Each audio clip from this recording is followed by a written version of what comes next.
Assalamualaikum warahmatullahi wabarakatuh. Kembali lagi bersama saya Rindu Fidianata. Kali ini saya ingin mereview sebuah jurnal yang sangat menarik yang berjudul Integrasi Keuangan dan Demokratisasi The Credit, di mana menghubungkan deregulasi perbankan dengan pertumbuhan ekonomi.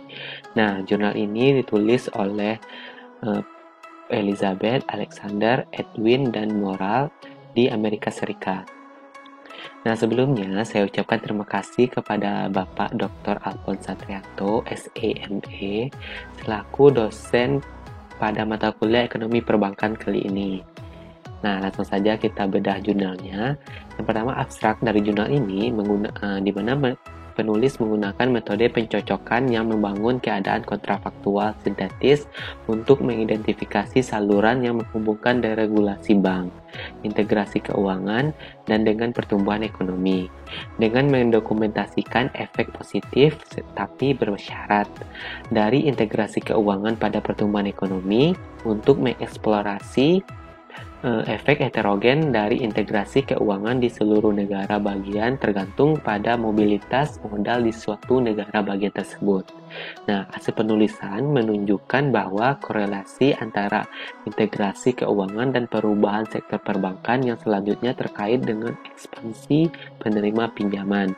Penulis juga menunjukkan bahwa integrasi keuangan mendemokrasikan pinjaman dapat memicu pertumbuhan ekonomi suatu negara. Nah, latar belakang dari penulisan jurnal ini, yang pertama yaitu adanya reformasi percabang Bank Amerika Serikat di mana mengubah sistem perbankan Amerika Serikat itu sendiri. Nah, pengaturan kelembagaan dari reformasi ini di mana 35 negara bagian deregulasi perbatasan cabang bank mereka antara tahun 1970 hingga tahun 1996 yang telah mendorong banyak penelitian empiris. Nah, dengan menggunakan perubahan ini sebagai sumber variasi kondisi pasar kredit, Jayaratne dan Strahan pada 1996 menemukan bahwa adanya penyebab deregulasi percabang pada pertumbuhan ekonomi. Nah, pendekatan empiris yang dapat memitigasi kemungkinan efek-efek seleksi dalam pengaturan regulasi percabang bank adalah metode kontrol sintetik yang memiliki prosedur yang serupa seperti pelacakan portofolio Lamont. Nah, untuk setiap keadaan deregulasi, penulis membuat sintetik kontrafaktual yang terdiri dari portofolio negara-negara non-deregulasi yang dirancang untuk sedekat mungkin dengan keadaan deregulasi. Nah, karena dengan bagian yang berbeda dapat merespon deregulasi secara berbeda, penulis mengelompokkan negara bagian yang menderegulasi berdasarkan karakteristik yang dapat diamati dan menghitung efek pengobatan rata-rata dalam setiap subsampel, sesuai dengan penggunaan persyaratan inklusi atau pengecualian dalam studi Moody's. Nah, dengan berhipotesis bahwa perbatasan percabang bank mencegah bank untuk membentuk jaringan cabang dan membatasi aliran modal geografis sebelum deregulasi menjadi bervariasi. Penulis juga menggunakan jumlah pinjaman rata-rata di tingkat negara bagian per lembaga sebagai proksi untuk konsentrasi modal di setiap negara bagian. Nah, intuisinya adalah di negara bagian dengan konsentrasi modal yang besar, relatif lebih sedikit lembaga keuangan yang memegang sebagian besar modal dengan tersedia untuk pinjaman di negara bagian dengan konsentrasi modal yang lebih rendah. Nah, modal didistribusikan secara merata ke seluruh institusi. Dengan menemukan bahwa setelah deregulasi, kredit negara bagian yang dibatasi mengalami pertumbuhan positif yang besar dalam pendapatan per kapita, sedangkan negara bagian yang relatif tidak dibatasi tidak mengalami pertumbuhan ekonomi yang signifikan secara statistik. Hal ini memberikan dukungan untuk saluran kredit yang dibatasi. Untuk lebih memahami antara pinjaman per lembaga dan pertumbuhan ekonomi, penulis melakukan berbagai pengujian. Penulis menunjukkan bahwa pinjaman per lembaga sangat berkorelasi dengan ukuran konsentrasi modal selama periode di mana penulis memiliki data tingkat cabang yang terperinci.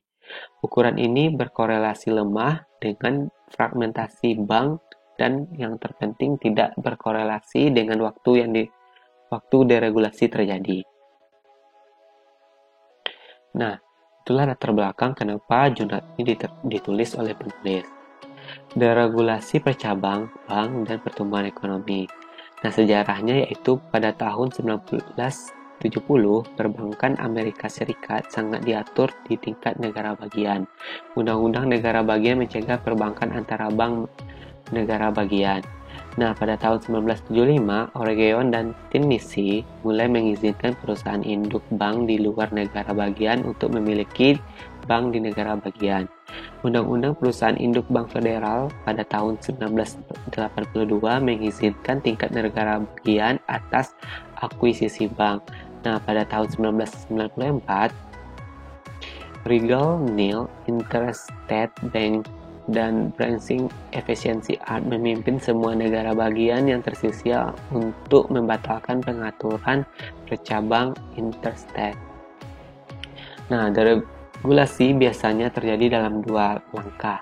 Langkah pertama yaitu memungkinkan merger atau akuisisi, yang memungkinkan perusahaan induk bank untuk mengubah anak perusahaan menjadi cabang atau membeli bank lain dan mengubahnya menjadi cabang. Yang kedua yaitu memungkinkan bank untuk bercabang melalui de novo branching, yang artinya bank dapat berasal dan menemukan cabang baru dimanapun negara bagian ini berada. Nah, data dalam penulisan ini, di mana penulis mengumpulkan data tentang kondisi ekonomi, populasi, karakteristik sektor perbankan untuk setiap negara bagian. Sampel ini mencakup periode dari 1970 hingga 1996 dan mencakup 35 deregulasi interstate yang terjadi antara tahun 1975 hingga tahun 1991. Analisis ini memerlukan data 5 tahun sebelum dan sesudah peristiwa deregulasi seperti dengan dalam yang ditulis oleh Jayaratne dan Strahan. Penulis juga mengumpulkan tingkat negara bagian dari Bureau of Economic Analysis atau BEA, dari BLS juga, dari FDIC, dari NBR. Nah, penulis juga menggunakan pendapatan per kapita pribadi dari BEA untuk mengatur pertumbuhan ekonomi tingkat negara bagian. Nah, dengan mengukur pendapatan pribadi per kapita dalam dolar Amerika Serikat pada tahun 2005 dengan menggunakan deflator indeks harga konsumen dari BLS dan mengukur pendapatan pribadi menurut populasi tahunan per negara bagian. Penulis memperoleh data populasi tingkat negara bagian dari Biro Sensus Amerika Serikat untuk mengontrol kesehatan ekonomi suatu negara sebelum deregulasi, mengumpulkan data tentang jumlah angkatan kerja dan tingkat penggunaan dari BLS dengan menghitung kepadatan populasi suatu negara bagian sebagai rasio populasi total negara bagian dengan total luas negara bagian. Hal ini diukur dalam mil persegi. Nah, kumpulan data tersebut mencakup harga rumah rata-rata di setiap negara bagian dari Biro Amerika Serikat. Nah, penelitian terkaitnya yaitu Jayaratne dan Strahan pada 1996 menemukan deregulasi percabang bank telah digunakan sebagai sumber variasi eksogen dalam akses ke perbankan dalam berbagai studi akademis. Literatur terkait juga menunjukkan bahwa bank lebih efisien setelah dideregulasi. Sedangkan Calem menunjukkan bahwa pasar perbankan berkonsolidasi setelah deregulasi. Dan Clark menemukan bahwa deregulasi bank meningkatkan pertumbuhan ekonomi dalam jangka pendek. Nah, studi yang dilakukan oleh Jayaratne dan Strahan ini menemukan heterogenitas dalam pengaruh deregulasi terhadap pertumbuhan ekonomi. Secara khusus, kontrol untuk efek regional dan menemukan deregulasi tersebut efeknya bervariasi di berbagai wilayah. Freeman pada tahun 2002 juga membandingkan pertumbuhan ekonomi di setiap negara yang menderegulasi dengan pertumbuhan ekonomi nasional dan menemukan bahwa negara-negara tersebut melakukan deregulasi ketika ekonomi mereka terus-menerus berkinerja buruk dibandingkan dengan ekonomi nasional. Nah, itulah penelitian terkait dalam jurnal ini. Sekian, kita langsung masuk ke metodologi kontrol sintetisnya. Nah, sekarang kita masuk ke metodologi kontrol sintetis, di mana desain inklusif dengan banyak negara kumpul dan donor memungkinkan lebih banyak derajat kebebasan dalam membangun portofolio kredit sintetis dan menghasilkan kecocokan yang lebih baik antara karakteristik pra-regulasi dan pendapatan per kapita.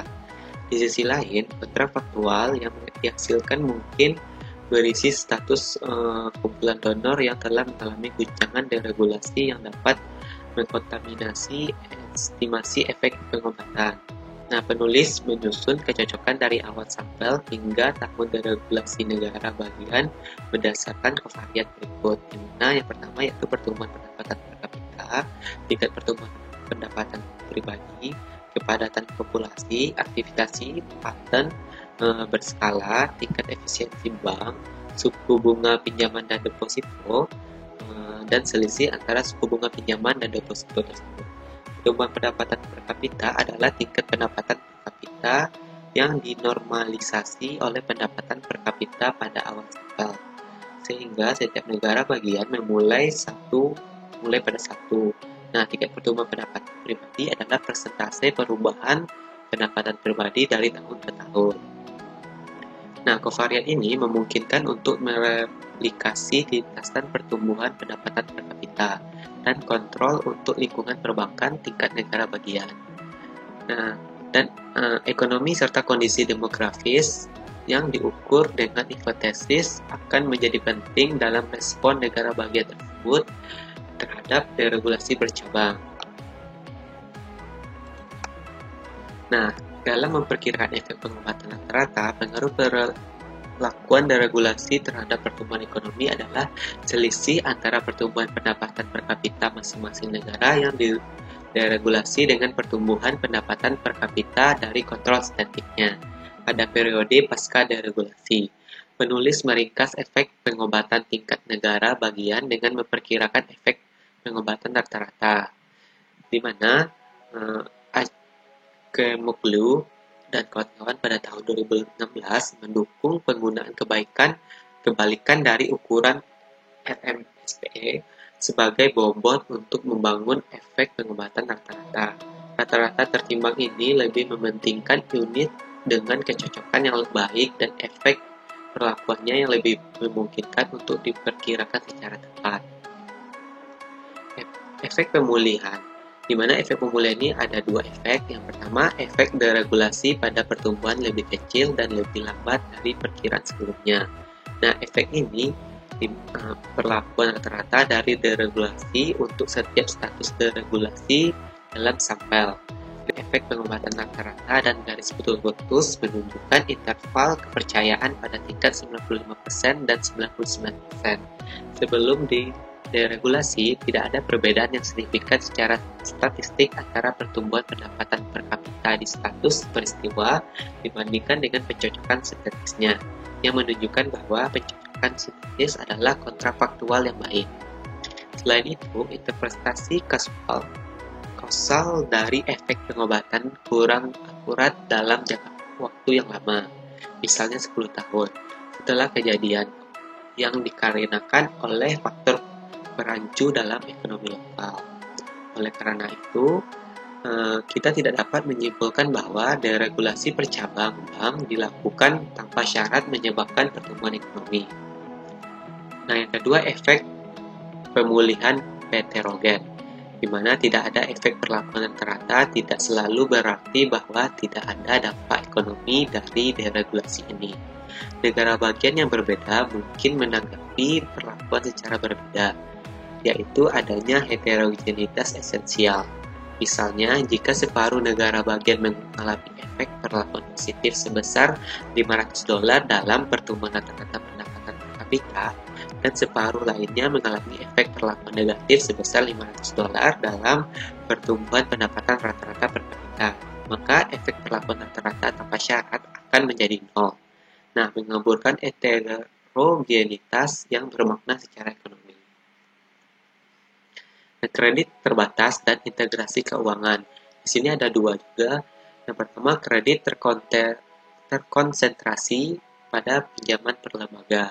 Penulis mengusulkan jalur kredit yang dibatasi sebagai penjelas potensial untuk pertumbuhan ekonomi yang heterogen di seluruh negara bagian setelah dideregulasi bercabang.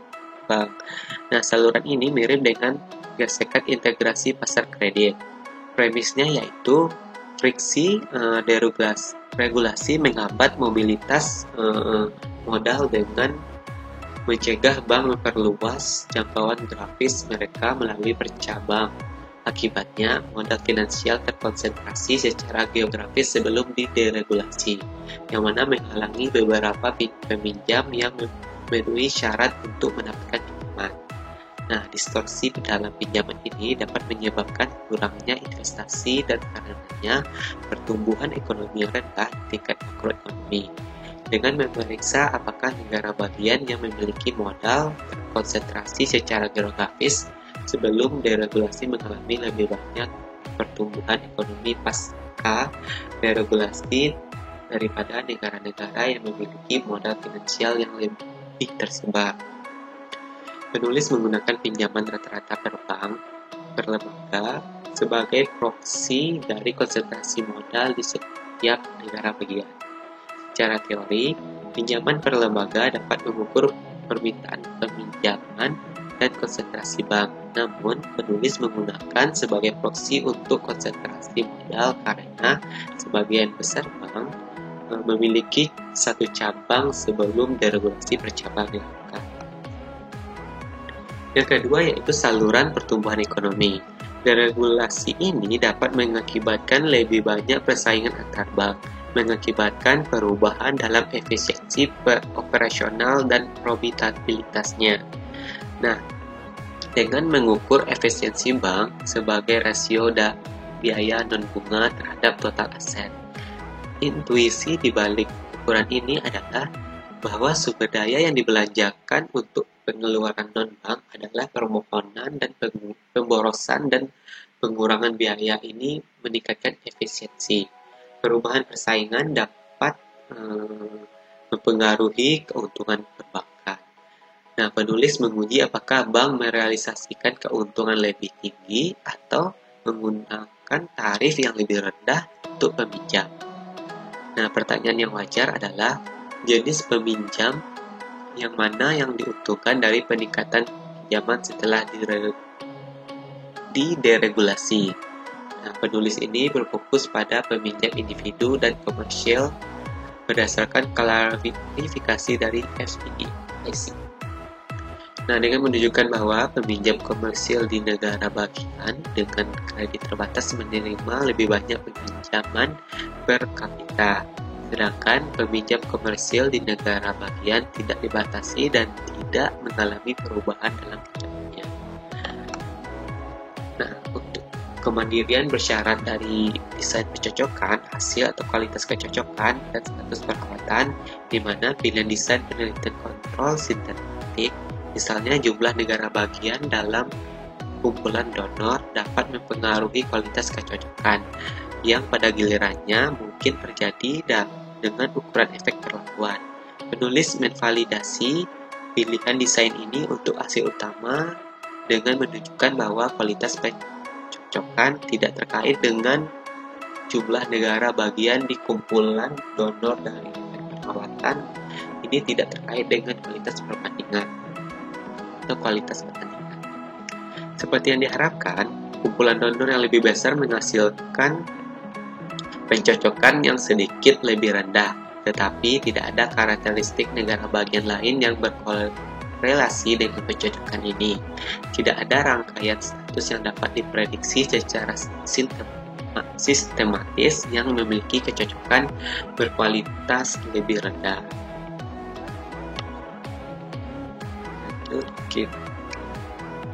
Nah, kesimpulannya yaitu hasil ini menunjukkan bahwa jika deregulator menetapkan peristiwa deregulasi secara acak, rata-rata tidak akan ada efek pertumbuhan ekonomi yang signifikan secara statistik untuk setidaknya 5 hingga 8 tahun pertama. Nah, oleh karena itu, penulis mendokumentasikan heterogenitas yang signifikan dalam efek perlakuan deregulasi percabang bank tingkat negara bagian pada pertumbuhan ekonomi dan menggunakan heterogenitas ini untuk mengeksplorasi mekanisme melalui pertumbuhan ekonomi ini. Nah, kontrafaktual sintetis memungkinkan kita untuk mengidentifikasi efek perlakuan dan yang heterogen dan saluran sebab akibat deregulasi percabang bank pada pertumbuhan ekonomi. Nah, dengan memajukan literatur dengan menggunakan kontrafaktual tingkat negara bagian yang kredibel untuk mendokumentasikan efek perlakuan yang heterogen dan untuk mengidentifikasi saluran yang melaluinya deregulasi ini menyebabkan pertumbuhan ekonomi. Nah, dengan menunjukkan bahwa jalur kredit yang dibatasi dengan mekanisme yang dengan deregulasi ini mempengaruhi pertumbuhan ekonomi, secara khusus konsentrasi modal pada regulasi suatu negara menunjukkan sejauh mana deregulasi menghambat mobilitas modal. Hasil ini mendokumentasikan bahwa di negara bagian dengan konsentrasi modal, deregulasi cabang bank mengubah sektor perbankan, sehingga memacu pertumbuhan ekonomi. Bank dapat memberikan lebih banyak pinjaman kepada kliennya. Pada saat yang sama, bank mengalihkan pinjaman ke pinjaman komersil dan real estate dan menjauh dari pinjaman individu. Nah, penulis menyimpulkan bahwa perkembangan keuangan mengarah pada pertumbuhan ekonomi, tetapi hanya jika perkembangan keuangan menyelesaikan masalah kredit yang tuntas. Nah, mungkin sekian hasil review saya. Terima kasih telah menyaksikan. Mohon maaf atas segala kekurangannya. Saya ucapkan terima kasih. Akhir kata, Assalamualaikum warahmatullahi wabarakatuh. Stay safe,